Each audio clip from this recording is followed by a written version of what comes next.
Faust de Goethe, les trois Faust, c'est l'œuvre de la vie d'un homme, un très grand homme, à cheval sur le XVIIIe siècle et sur le début du XIXe siècle. C'est un des chefs-d'œuvre de la littérature théâtrale classique, auquel un metteur en scène, à mon avis, doit se confronter, enfin en tout cas dans ma démarche, voilà, j'en sais rien, Cyrano de Bergerac, Othello, Falstaff, Hamlet, évidemment, Oedipe, c'est-à-dire ce sont des personnages absolument monstrueux. Là, ce qu'il y a dans cette histoire formidable de Urfaust, qui veut dire le Faust d'avant, le Faust primitif, le Faust originel. Donc, au cours de 60 ans, pendant ces 60 ans, Goethe a entre 24 et 25 ans, il écrit très vite une première version donc, de ce qu'il appellera le Urfaust, le Faust originel. Après suivra le Faust I, 25 ans après, traduit en français par Gérard de Nerval, et après suivra 30 ans après, juste au moment de sa mort, le Faust II, qui est une œuvre monstrueuse. Donc la différence entre ces trois ouvrages, quelle est-elle? La différence, c'est le Urfaust, en gros, c'est un quatuor de Beethoven ou de Schubert. Même s'ils sont six, c'est quand même un quatuor. Le Faust I, c'est une symphonie de Beethoven encore, et par contre, le Faust II, c'est vraiment un des grands opéras de Wagner. Le défi, c'est de présenter Urfaust, parce que, comme je disais, Urfaust, c'est une œuvre de jeunesse, et c'est absolument sublime d'inspiration et de provocation. C'est-à-dire, c'est vraiment l'œuvre d'un jeune homme. Il s'avère qu'il y a un livre en Allemagne qui s'appelle le Volksbuch, le livre du peuple, en gros, que tout le monde connaît, c'est vraiment la légende allemande par excellence. Donc, Goethe s'en empare et il dit très bien, il écrit ça à toute vitesse entre Strasbourg et Weimar sur du papier à lettres parce qu'il veut que ce soit transparent et que tous les mots et toutes les phrases soient absolument définitifs et qu'il ne puisse jamais revenir dessus.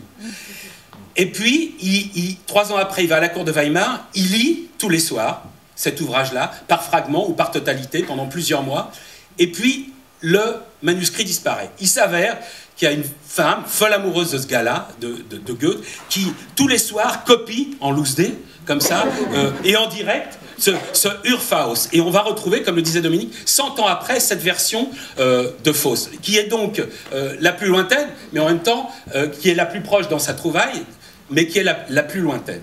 Donc de quoi s'agit-il? Déjà, c'est pas le Faust qu'on connaît, si vous voulez, il n'y a pas de nuit de sabbat de sorcière, il n'y a pas de soupe de sorcière, il n'y a pas de pacte avec le diable par la signature et par le sang, il n'y a pas de nuit de Valpurgis, c'est-à-dire qu'on est un peu débarrassé de tout le folklore, et puis c'est l'admiration folle de Goethe pour Shakespeare, ça veut dire que, et il y a de la provocation, pas d'unité de lieu, pas d'unité de temps, on peut passer d'un bord de mer à un sous-sol, on peut passer d'une prairie à un cachot, ça c'est magnifique et c'est la grande leçon de Shakespeare. La grande trouvaille de Goethe par rapport au Volksbuch, c'est la présence d'une jeune fille de 14 ans, Marguerite, il introduit donc Marguerite, et donc à la connaissance par les livres de Faust va succéder la connaissance du cœur, la connaissance par l'amour. Et c'est ça que raconte l'Urfaust. Donc dans une écriture somptueuse, avec un montage incroyable, avec une puissance du verbe, ce sera beaucoup plus dialectique, beaucoup plus ampoulé, beaucoup plus lourd après. Et c'est ça qu'on va essayer de faire avec un spectacle qui, donc, dans un premier temps, est la comédie de la connaissance, c'est-à-dire le type, là, Faust, au début, va très très mal, ça va pas du tout. Il passe sa vie enfermé dans une ratoire, il voit jamais le soleil, il n'a pas d'argent, il mange très mal, il est très mal logé, il est pourtant président comment dire aujourd'hui, de l'université, docteur, philosophe, professeur, il a des élèves, c'est absolument incroyable qu'il enseigne, il est en crise très profonde. Et puis dans un coin de la pièce, il y a un chien, donc le chien noir, vous savez, c'est Méphisto. Et puis tout d'un coup, il y a un surgissement de Méphisto. Et puis après, il y a un Famulus, c'est-à-dire son premier assistant, une sorte d'appariteur complètement ridicule, qui vient l'embêter. Et puis après, il y a Méphisto qui se déguise et qui prend l'apparence de Faust. Et là, il y a un étudiant qui arrive. Et donc, la première partie, c'est la comédie de la connaissance. Goethe ridiculise complètement ça.